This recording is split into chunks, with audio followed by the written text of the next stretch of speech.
بسم اللہ الرحمن الرحیم۔ تین طرح کی مصیبتیں اور بلائیں ہیں عزیزان محترم، تین طرح کی چیزیں ہیں کہ جس پر انسان کے اوپر آئیں تو انسان صبر کرتا ہے۔ قرآن کئی جگہ اس کو کہہ رہا ہے کہ بہرحال جب ان پر کوئی مشکل پڑتی ہے بہرحال یہ صبر کرتے ہیں۔ خدا بھی قرآن میں ان اللہ مع الصابرین، بے شک خدا صبر کرنے والوں کے ساتھ ہے۔ بس مقدماتی سے گفتگو ہے عزیزان محترم۔ صبر جو ہے وہ تین چیزوں پر ہے۔ پہلا صبر جو ہے وہ معصیت پر، یعنی انسان جو ہے وہ گناہ سے اپنے آپ کو بچائے، یعنی گناہ اس کے سامنے ہو مگر وہ صبر کرے۔ اب یہ معصیت پر، گناہ پر صبر کرنا یہ خود صبر ہے۔ آپ کے سامنے آپشن ہے گناہ کرنے کا لیکن آپ صبر کر رہے ہیں۔ خاص طور پہ جوان، آج کے سوشل میڈیا انٹریکشن بہت زیادہ ہے، آپ کچھ دیکھ رہے ہیں، کچھ پڑھ رہے ہیں، کچھ سن رہے ہیں، محرم ہے نوحہ سن رہے ہیں، مجلس سن رہے ہیں۔ خوب ظاہر ہے یہ جو کلاؤڈ سسٹم ہے انٹرنیٹ کا، خوب یہ ظاہر ہے ہم نے نہیں بنایا، یہ کسی اور کی سرزمین ہے، یہ ملک ہے پورا، یہ ایک پوری حکومت ہے۔ خوب اس پر کوئی بھی چیز آپ کی مرضی سے نہیں آتی ہے، اس کے اپنے الگورتھم ہے۔ کوئی چیز غلط آ جائے اب انسان کا نفس کیا کہتا ہے؟ کلک کرو آگے کی طرف۔ خوب یہاں صبر ایک صبر کی قسم ہے، اور آپ نے کر لیا تو ان اللہ مع الصابرین ہے۔ خوب یہ صبر کرنا ہے، آپ نے اگنور کرنا ہے۔ خوب یہ صبر ہے، کوئی بھی نہیں دیکھ رہا لیکن آپ نے صبر کرنا ہے۔ دوسرا، بہرحال خدا نے اس کے اوپر چیزوں کو واجب رکھا ہے، عبادت ہے، نماز ہے، روزہ ہے، سخت ہے، رات کو جاگے ہوئے تھکے ہوئے ہیں، 1 گھنٹہ ہوا ہے سوئے ہیں، فجر اذان ہو گئی ہے، اب آپ نے اٹھنا ہے، اب آپ کیا بولیں گے؟ نیند آ رہی ہے، تکلیف ہے، بدن نہیں اٹھا جا رہا، مگر آپ نے صبر کرنا ہے۔ خدا کی عبادت کے لیے صبر کرنا ہے، اٹھنا ہے۔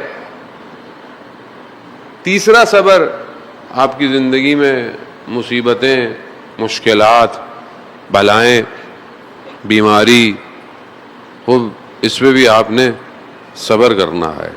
خوب یہ جو صبر ہے مشکلات اور ابتلاات کا، یہ سب سے ہائی کیٹیگری کا صبر ہے۔ یہ بڑے بڑے اس میں جو ہیں وہ گر جاتے ہیں، بہت بڑے بڑے لوگ گر جاتے ہیں عزیزان محترم۔ دوسروں کی مشکل پہ کہہ دینا کہ صبر کریں آسان ہے، جب اپنے اوپر آتی ہے مشکل ہے بہت۔ بچہ بیمار ہو جائے انسان تڑپنے لگتا ہے، کوئی زندگی میں حادثہ ہو جائے انسان آپے سے باہر آ جاتا ہے۔ لیکن یہ صبر اللہ نے اپنے نبیوں اور اولیاءوں کے لیے قرار دیا۔ اللہم صلی علی محمد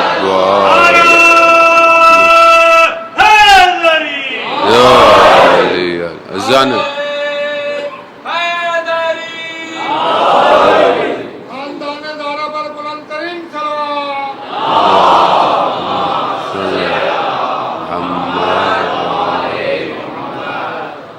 وہ بیان ہوتے ہیں امام موسیٰ کاظم علیہ الصلوۃ والسلام، اللہ صلی اللہ، امام اپنے والد سے بیان کرتے ہیں، وہ اپنے والد سے، 5ویں امام سے بیان کرتے ہیں اور فرماتے ہیں کہ ایک دن رسول خدا حضرت محمد مصطفیٰ صلی اللہ علیہ وسلم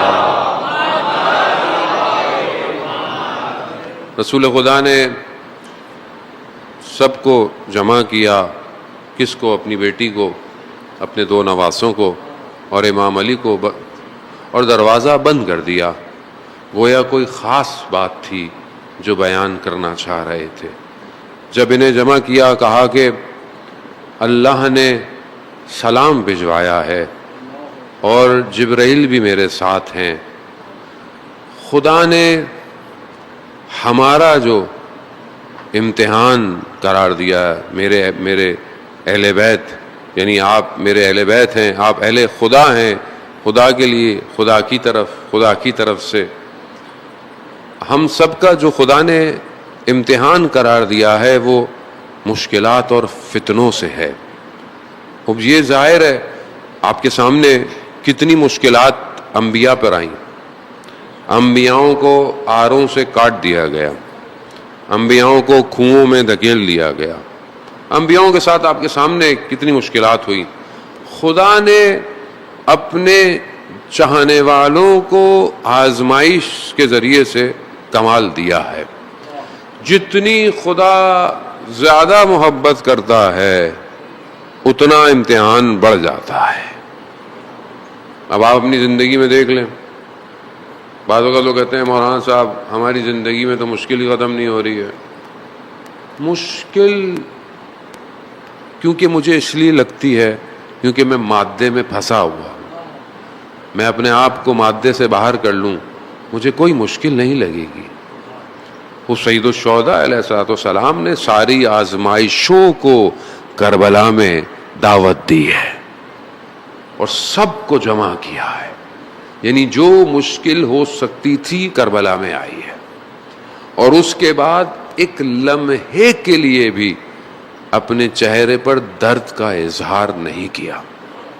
یہ توحید ہے, یہ خدا کو پہچاننا ہے.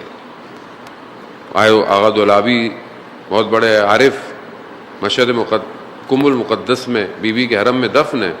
وہ فرماتے تھے کہ ہر کے گرفتار است گرفتار یار است, یعنی جو بھی گرفتار ہے, پھنسا ہوا ہے, مشکل میں ہے, وہ اس کی طرف سے ہے, اور جو جتنا قریب آئے گا وہ اتنا جل جائے گا.